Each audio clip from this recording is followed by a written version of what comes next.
Welcome to the SFL, ladies and gentlemen, to a new season, the 2014 season. Commish II and I thought it was necessary to have a episode today because of the incredible day in college football yesterday. How many top 10s went down the chute? Well, I think that we had like 10 of the top 20 go down. 10 of the top 20 teams in the country went down in college, and some incredible stuff happening at the top of the SFL leaderboard as well. But before we get started, I just wanted to introduce our new players for the year.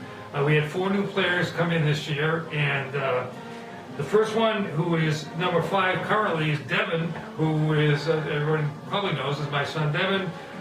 Lives in Connecticut, teaches at UConn, and has been a long-time follower, but first-time participant in the SFL. Welcome, Devin. Next one is number 17, is Michael B. That's Michael Bearfield.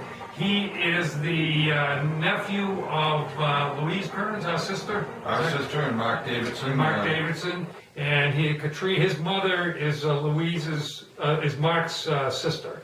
So that's the connection there. Welcome, Michael. Glad to have you aboard. He's from New York. I'm not sure if he's a Jets fan or a Giants fan, but we'll forgive him for that. The next one is Dills. He's a friend of Sean's from Southern California.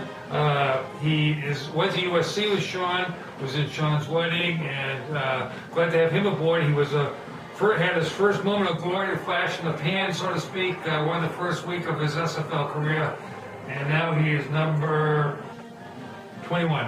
Hang in there, Dills. You're only 6 games back. You never know what can happen. Next one is Jordan. He's number 23.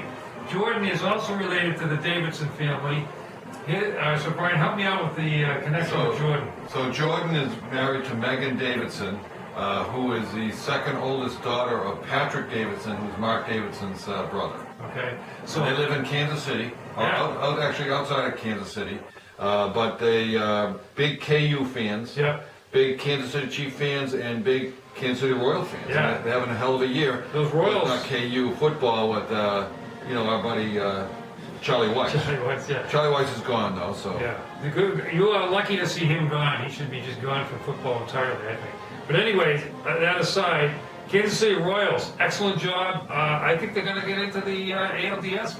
They only got 1 game to win. That's right. In Detroit, and they beat the best 2 pitchers. So and at Detroit, so they're going back to KC. You're going back to KC. Good luck to the KC Royals, and your Chiefs are doing well too. So you can put a whooping on the Patriots last week. They basically they're going to be known throughout history as the day that the Patriots juggernaut was over. It's over. The minds at the beginning and the end, as they say. Yeah. But the real reason for our show today is because what's going on in the SFL. We had, well, first of all, our brother Mark, who has, I think I did, in my research, I found out he was never number 1 overall by himself.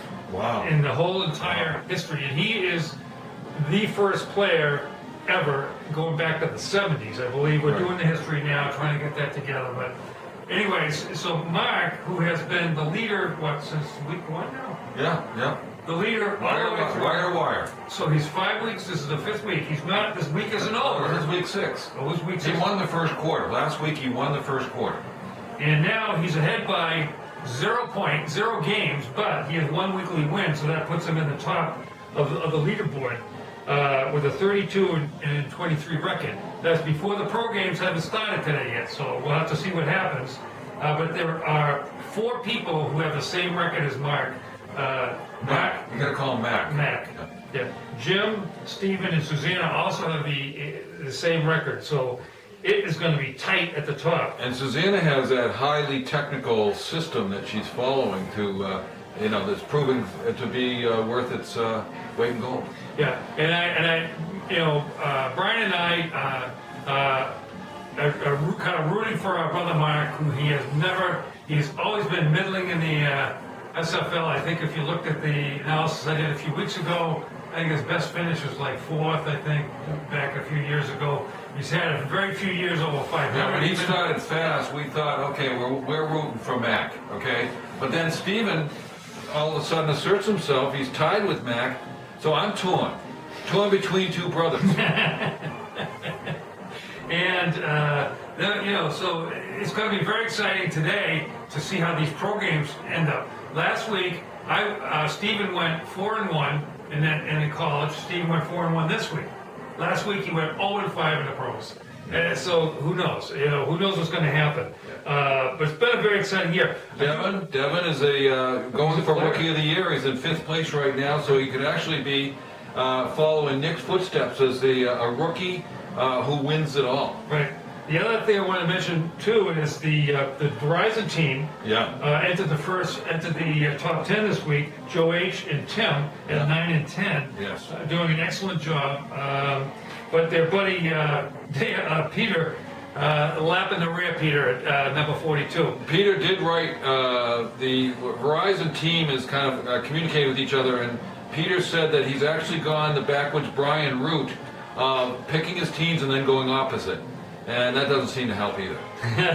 You can't seem to catch any. But once again, our friend from Great Britain, Michael Eady, is hanging in there in the top 10 as well. So, and the ever-present Bill Heisen. And the ever-present Bill Heisen. And Sue? Always lurking Bill. And Sue? Yeah, and Sue Powell doing great. She's going to get a lot of points in her household for being. I'm going to have to put a couple more Ohio State games on there to drop her out a little bit.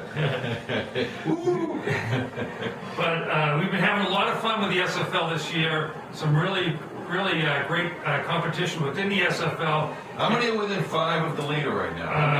We have 5 games back. Yeah, so there's 20 people who are within 5 game backs, including Commish II here. Who edges in there in 20th place? John Gillis is. John Gillis, of all people.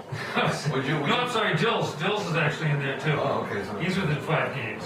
So I think you're reading that wrong.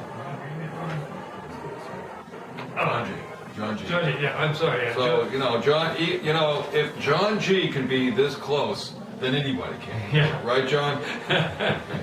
But congratulations to all those. By the way, where is Dale Sylvia? Just out of curiosity. Oops. Oh, Peter was 42, Dale 41. Nice job, Dale. Right back at you, buddy. But we're hoping that this continues to be a real competitive race. I don't know if you've noticed, but Brian and I both have our ND regalia on today because they pulled off an incredible game last night. I think they're for real. Yeah. I think that the Irish are back for the 20th time in 20 years. Yeah. We're always back. All these back. I'd say this is the best Irish team since Lou Holtz. The best Irish team since Lou Holtz. And of course, better than the undefeated team. I think this team could win the championship. Yeah. And then, because the defense is much better, much faster, more solid. They scored points. Good tackling. They scored points on the highest rated defense in the country, which was Stanford. So the fact that they couldn't run on them, it doesn't surprise me. So at the end of a game, they go against the best defense and they pull it out. I mean, that's unbelievable. Yeah. Would you say? I would say we are really big into the Irish chances this year. We'll see what happens. Well, don't want to run too long, sports fans. One of the things, sir, did you want to? No, I just said nice talking to you. Nice talking to you. Thank you. Right back at you. Happy picking.